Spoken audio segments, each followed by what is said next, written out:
In this video, I will show you how to edit slide decks in NotebookLM. Let's get started. I'll start by selecting my Google NotebookLM guide from the recent notebooks on my dashboard. Once the notebook opens, I'm heading to the Studio panel on the right side to find the assets I've already created. I'll click on the slide deck titled The Knowledge Refinery to see the current layout. As I flip through the slides, you can see the detailed diagrams and the workflow matrix. While I can't click and type directly on the slide itself, there is a way to change the content. I'll click the Revise button in the top right corner. This brings up a box where I can give the AI specific instructions for a slide. I'm going to type a simple instruction to change the title of the first slide. After I click Generate, I'll return to the main chat while the AI works on the revision. It only takes a minute to process the request and create the updated version.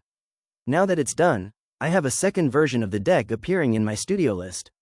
When I open it up, you can see the title has been successfully updated to introducing NotebookLM. The AI followed the instruction perfectly while maintaining the original design style and professional layout. This confirms that while manual drag and drop editing isn't available, you can easily edit your slides by providing clear text prompts. It's a quick and efficient way to refine your presentations without needing external design tools. This workflow allows you to iterate on your content until the slides match your vision perfectly.